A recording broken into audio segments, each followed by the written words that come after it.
Assalamualaikum warahmatullahi wabarakatuh.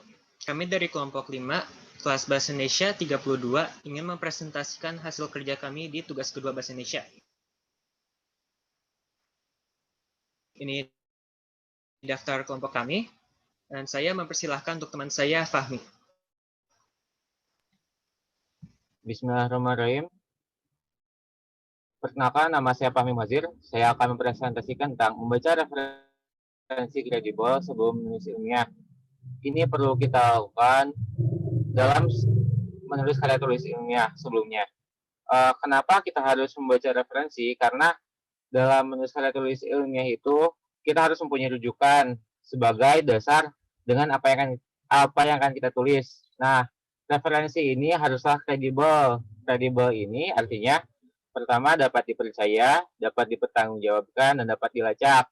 Dapat dipercaya artinya apa yang menjadi rujukan kita itu memang benar adanya. Kemudian dapat dipertanggungjawabkan pula sebagaimana mestinya bila di kemudian hari terdapat beberapa fakta yang bertolak belakang dengan referensi tersebut. Kemudian dapat dilacak. Orang yang membaca karya tulis ilmiah kita atau tulisan ilmiah kita, ketika melihat saduran referensinya, maka dapat dilacak dengan mudah. Sekian dapat Perkenalkan, nama saya Muhammad Fat Mustafa Azhar. Saya akan menjelaskan tentang kriteria referensi yang berkategori kredibel. Yang pertama, ditulis oleh ahli di bidangnya. Apa seseorang atau kelompok ini sudah memiliki banyak rekam jejak dalam pembuatan referensi ataupun jurnal. Hal tersebut akan menaikkan nilai kredibilitas suatu referensi. Yang kedua, memenuhi kaidah ilmiah dan etika keilmuan. Para penulis harus jujur dan berani bertanggung jawab tentang referensi yang ia tulis. Yang ketiga, sudah memiliki ISSN.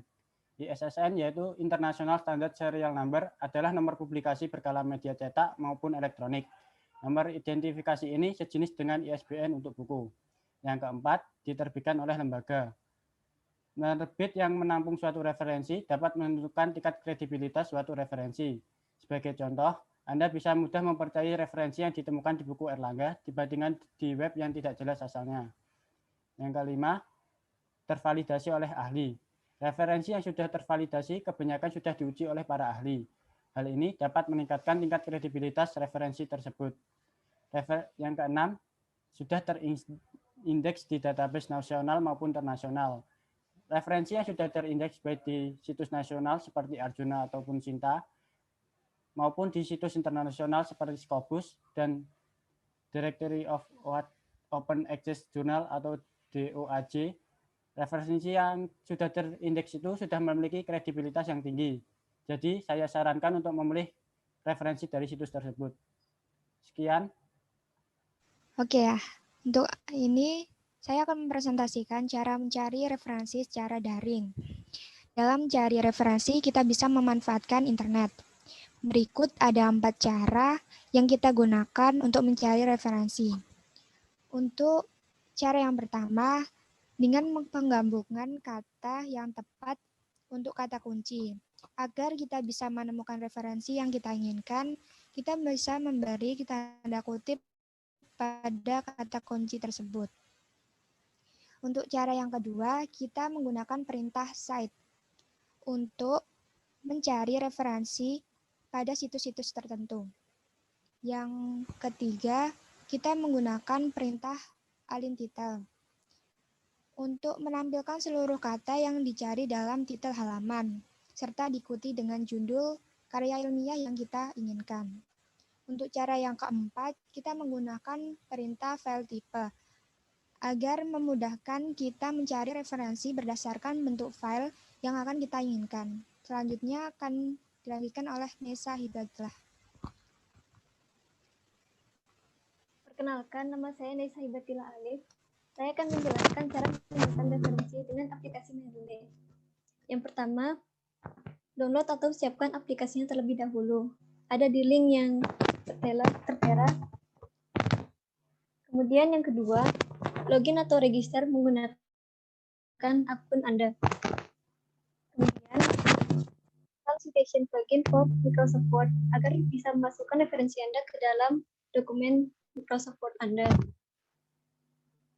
Yang keempat, setelah di close, terlihat bahwa dokumen yang kita simpan masih kosong. Yang kelima, untuk menambah dokumen atau literasi kita, klik literatur search di sebelah kiri, kemudian ketikkan nama referensi yang kita cari. Di sini contohnya kita mencari fundamental astronomy. Nah, setelah muncul, klik dot di samping untuk menambahkannya ke dalam dokumen kita. Kemudian ada cara lainnya, menambah referensi secara manual, yaitu dengan cara mengklik panah add pada kiri atas, kemudian klik add entry manually. Kemudian Anda tinggal masukkan informasi referensi ke dalamnya. Selain kedua cara sebelumnya, kita juga bisa menambahkan referensi dengan cara mengklik add files pada kiri atas. Sekian dari saya.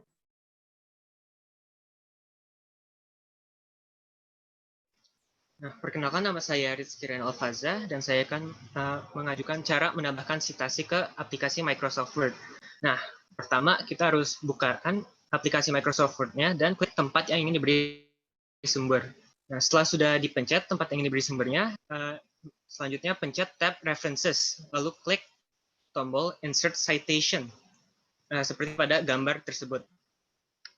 Setelah itu, maka akan keluar sebuah pop-up. Nah, setelah pop-up ini muncul, kami klik Go to Mendeley. Selanjutnya, setelah mengklik Go to Mendeley, maka akan terbuka aplikasi Mendeley-nya tersebut. Nah, kan tadi udah nge-save referensi yang kita ingin milih. Kita masuk lagi ke filenya, lalu pencet referensi yang kita ingin masukkan ke Word. Setelah kita ngeklik referensinya, maka kita pencet tombol Cite yang terdapat di bagian atas. Setelah tombol Cite dipencet, maka akan langsung muncul bacaan referensi citasi. Lanjut. Nah, untuk menambahkan daftar pustaka, kita kembali ke tab References, lalu kali ini mencet tombol Insert Bibliography. Setelah dipencet tombol bibliografi ini, maka akan muncul daftar pustaka sesuai dengan semua referensi atau citasi yang kita pakai di sebelumnya. Sekian dari saya. Dan itu sekian dari kelompok kami. Mohon maaf jika ada kesalahan. Terima kasih atas perhatiannya. Wassalamualaikum warahmatullahi wabarakatuh.